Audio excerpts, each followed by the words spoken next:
Welcome back to Let's Make a Game, a channel about making computer role-playing games using the free program Twine and the Sugarcube format for Twine. In this video, I would like to show you how to have a simple system for having a shop, such as you might have in a Dungeons and Dragons style game, where you have a list of items and prices, and you can buy them and also sell items at a reduced price, and how to have that interact with the player inventory and having a limit of how much you can carry. So here we can see a very short list of items. It also tells me I've got 100 gold and that I'm not carrying any items, and then I've got a list of things that I can buy.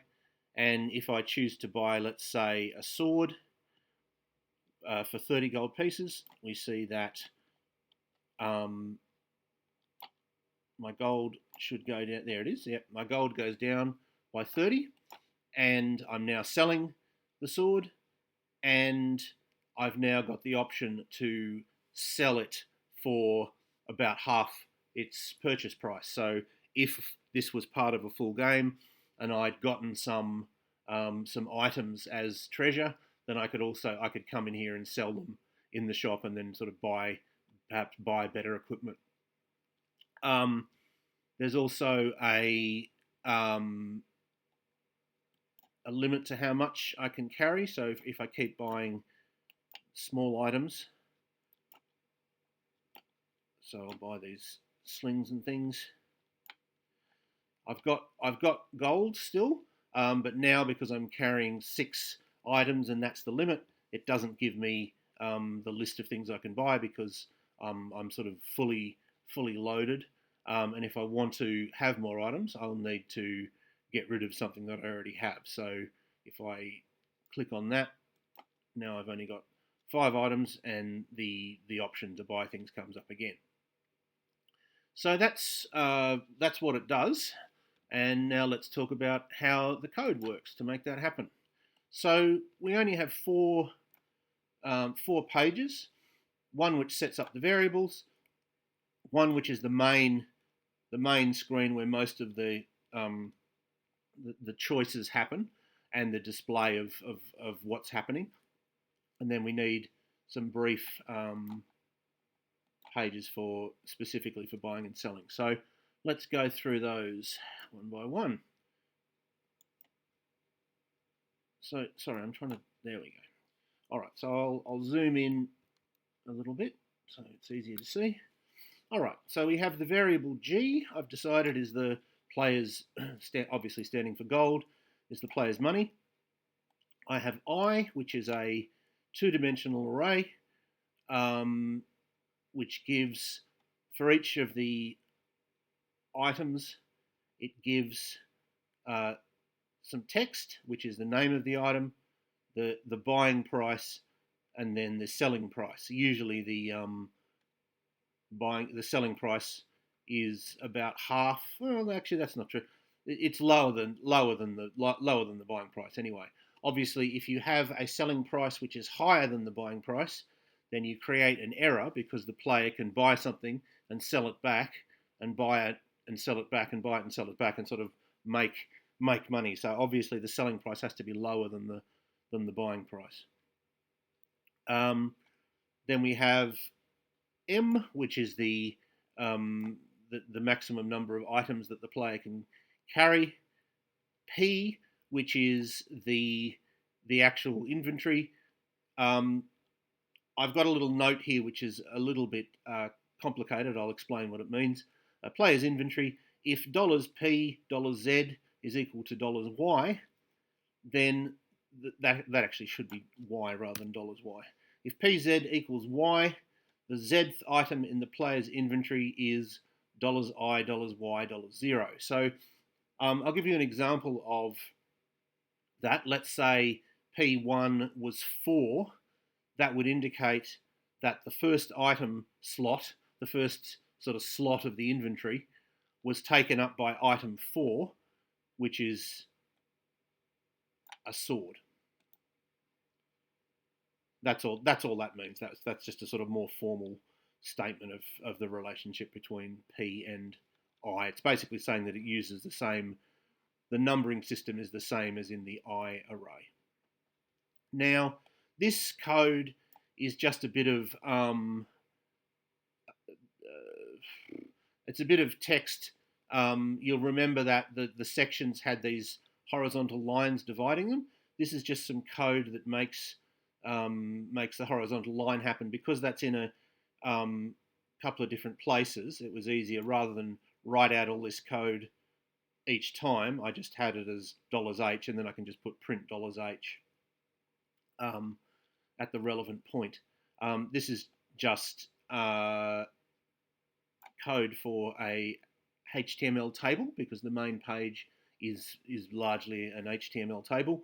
The only new thing, we've got col span, which we talked about a couple of videos ago, which means that it is a cell in a table, but it's 2 columns wide. And the only new thing is this HR, this less than HR greater than. And that's just an HTML command that means a horizontal dividing line of the kind that we saw in the on the screen. That's all that means. And then I've got, as usual, a note that Z, Y, and X are temporary variables.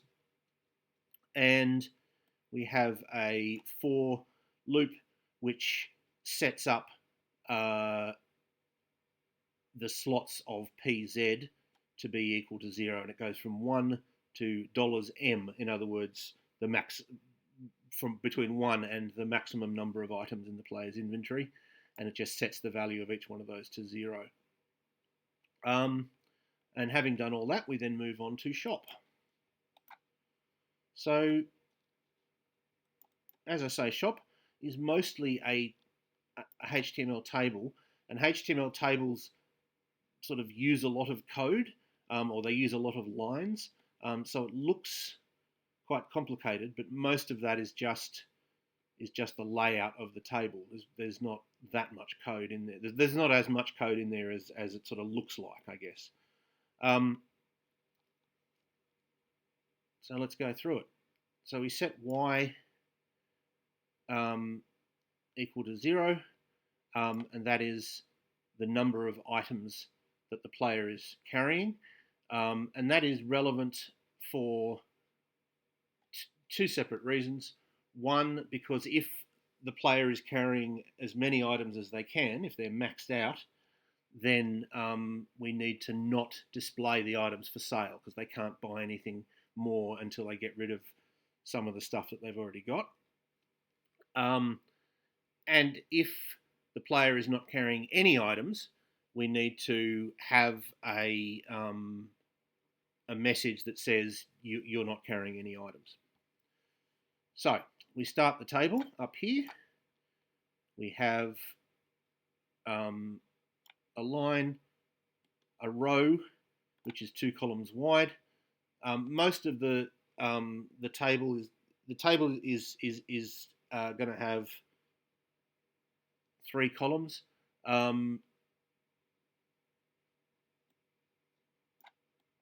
Being the name of the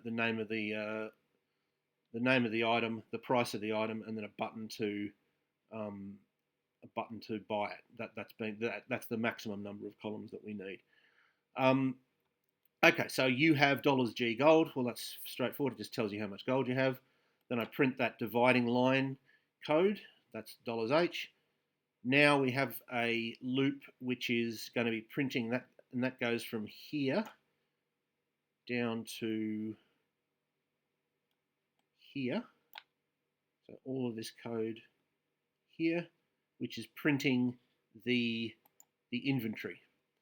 So we go for Z equals 1. Z is less than or equal to M dollars, and then Z plus plus. So through all of the slots of the inventory. If PZ is over 0, well, that means that this particular slot has an item, because remember that the inventory, if you've got 4 items, they're not necessarily going to be in the first 4 slots, because you could lose items during the game. They could be damaged or something. And also, when you sell an item, you might sell item 2, for example. You might have 4 items, but then you sell item 2. So you'll have something in slot 1, nothing in slot 2, and then something in slot 3 and something in slot 4. So you can't assume that the first... It's not necessarily going to be sort of neatly distributed throughout the inventory. So we go through everything from 1 to m. If pz is over 0, we add 1 to y to indicate that that's one more item that we've found. If y equals 1, in other words, if this is the first item that we've found, then we have this header, which is "you are carrying" in bold, and that's only going to, obviously we only want that to happen at the first item, and we don't want it to happen if there are no items. So that's why it's within this if y is equal to 1. Then, and this is still within the if pz is over 0, we have another row, and this row is going to have a couple of cells in it. We print $I, $P, $Z, 0. So let's go through that. Well, $P, $Z is the value of the slot that we're talking about. So we print I 50, let's say, and that means, for example, that if we found that that slot in PZ had a value of 5, we would print spear, because a value of 5 in there would indicate that they're carrying item number 5. So we print the name of the item, that's what that means. Then we have an empty slot. So we have the name of the item, an empty slot, and then the button to sell it. And the reason for that is so that the buttons are lined up. Excuse me. The buttons for the items that you have are lined up with the buttons for the items that you can buy. Because when we're showing items you can buy, we have the name of the item, and we have a second column with the price, and then we have the button. It just looked a lot worse when the buttons weren't lined up. So we're going to do one of these things where we set a long string of text, which we then print. So X is going to be including a quote character. It's going to be sell for $I, $P, $Z2, which is the selling price. So the button will, and then that ends in a quote. So it'll be something like sell for 15 gold, something like that. Then we add to X. So I've done this. Sorry, I've done this in a slightly confusing way. I set X equal to that, and then I said set X equal to something plus X plus something. So X now becomes this text, the existing value of X, and then this other text. Then X becomes less than button. Its existing value, the existing text up here, which is the text that's going to appear on the button. Sell, so it's telling you that this button, if clicked, will take the player to the sell page. Greater than, less than, set Z equals whatever Z is, greater than, and then the end of the button, less than, slash button, greater than. So there's some text, so there's some code within the button. I'll type out what you would get when we print X. We'll get something like this. We'll end up with something like this. Sell for 15 gold.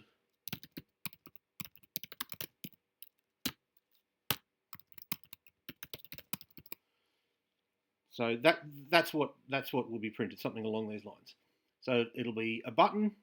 The first thing on the button is what the title of the button is, or what the text that's going to appear on the button is. The second part of the button is where does the button go. Then you have to end with this slash button, and if you want, you can have some text in the middle. and in this case we do want some text in the middle. We want to set Z equals, say, 3, and that would just be the slot in the inventory. It'll be which are we getting rid of the third slot of the inventory, or the fourth, or the first, or whatever it may be. And so when we go to sell, we'll need to know which item, of course, we want to get rid of.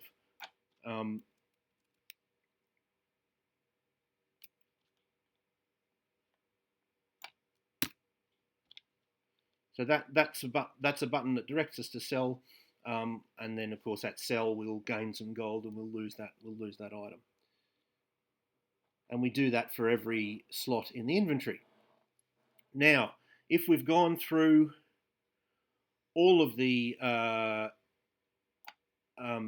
slots in the inventory and haven't found any items, then Y will be equal to 0, and therefore we will say you're not carrying any items. Otherwise, if Y is equal to M, which means we've found an item in every slot, the character's inventory is full, they can't carry any more, then we'll print that $H code, which is a horizontal line, and we'll say you can't carry any more items, which means that we won't be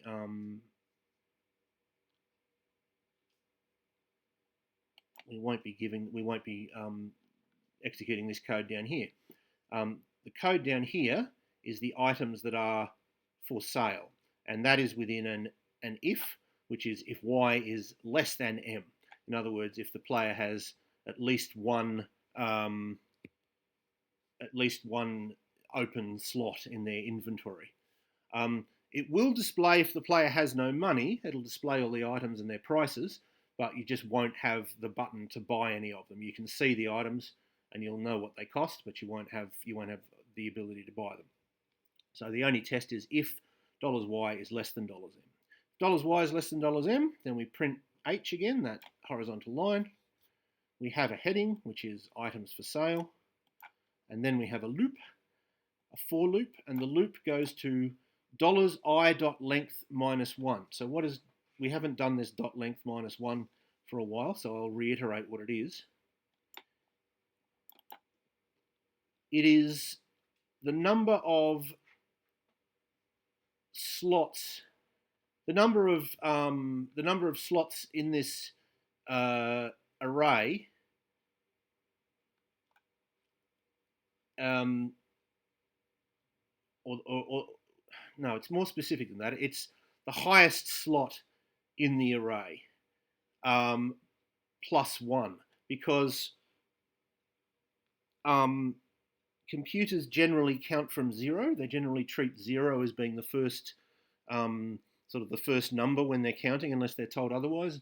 And when you have an array, the first item in the array is the 0th array, not it's the 0th item. It's slot 0, not the first item or slot 1. So when you have $I.length, it says, okay, well the highest slot in this inventory that's been sort of filled in, been given a value, is 8. So that must mean there's 9 items in this array, because it assumes that I have started from 0. But I haven't started from 0 because I find it easier to start from 1. So that's why it's .length minus 1, because there's 8 items in the array, because there is 8 items in the array and the highest slot is 8. So $I.length will be equal to 9, because it'll see that 8 is the highest number that's been given a value. So therefore there must be 9 items, and then I go minus 1, so that it isn't off by 1. Okay, so let's go back to that. Sorry, that's a bit of a complicated answer, but .length minus 1 just means the number of,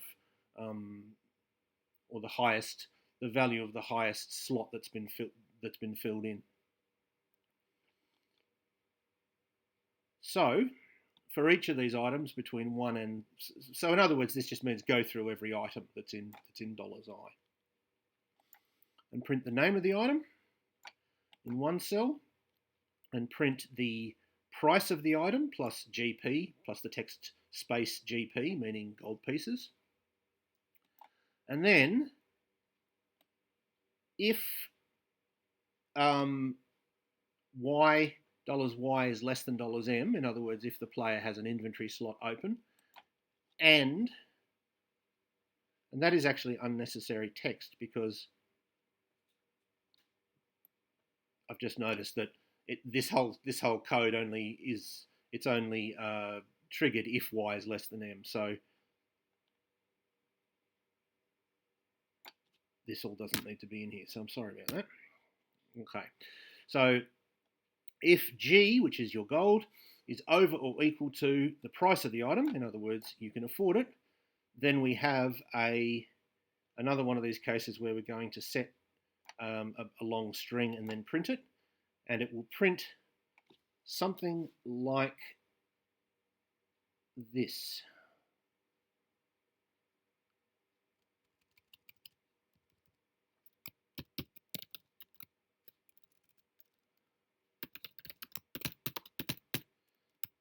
Now, I'll go through each bit as we go.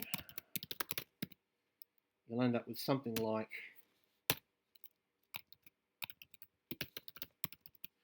okay. So once again, we have a button with some code in between the slash button. Now, you might notice here, normally I've been putting quotes in the name of the item. And if it was something like buy item, I would need quotes, but it's a single word. And because it's a single word, I don't need quotes. I could put quotes. I could have done it like that. That would have been fine. But I don't need to do that, because what it does when there's no quotes is it just assumes that the first word is the text. So if I had buy item, that wouldn't work, because it would go, oh, the text is buy, and it wants me to go to the page item once the player clicks on it. Well, that's not what I want. So in that case, I would have to do that. But because we've only got one word text on the button, we can do it like that. Although it would have been fine to put quotes around it had we wished. All right, we set y equal to 0 and we set z equal to, for example, 5, whatever the number of the item is, and then we have slash button. Y is equal to 0. We'll see what that means when we get to this the buy page, which we'll do immediately after this. And all of this is just the end of the ifs and the code for the table and the for loop. Okay, so let's look at the buy page. So this is why we set y equal to 0. What we're going to do is find an empty slot in the inventory, and that slot is going to be filled with the item that's just been bought. So we add 1 to y, and now we're going to look at slot number y in the inventory. Now, this should never trigger. This if $y is over $m, it should never trigger, because we should never be on this page unless there's an empty slot in the inventory, and therefore we should never get, y should never get to be over $m. But I put it there just in case I'd made some mistake, it would alert me to my error. But that shouldn't ever happen. So if $y is over $m, it should give you an error message. Otherwise, if $p square bracket $yn square bracket is equal to 0, in other words, if slot number y is an empty slot, then we should buy the item. And what that means is we reduce G, the gold, by the price of the item. The item number is indicated by Z, and then we set $P, $Y to be equal to Z. So we put that item in the slot of the inventory, and then we go back to the page shop, and we print everything again, but now with that item in the inventory. And else, in other words, if Y is not over $M, and if PY was equal to 0, then we include by it, which means we go to the top of the page and we increment Y again. This will happen when we find the first slot is full, so we go, all right, we'll look at the second, and if that's full as well, we'll look at the third, and so on. So that's all that buying does. And then selling is even simpler. We add the selling price of the item, and which item we're talking about is indicated by $P, $Z. So Z is the slot in the inventory that we're talking about.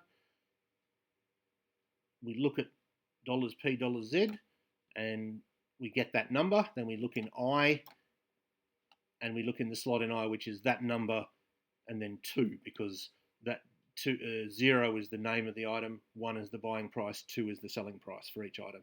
So we increase the gold by the selling price of the item, and then we set that slot of the inventory to 0, and once again we include shop. We go back to the shop and display the new situation. So that is a simple shop. There are some features of it that you might find a bit simple. For example, if you buy a torch and then buy another torch and then buy another torch, you have 3 slots of your inventory filled with torches, and you might find that having a single torch have the same sort of take up the same amount of space as like a breastplate or a sword. That's obviously quite unrealistic. You might want to have a system of weights or something like that, so the player's carrying capacity is sort of modelled a bit more realistically. And if people want me to go into those sort of elaborations, then I definitely will. But that is a simple way to have a shop. And I hope that was useful or interesting to at least some of you.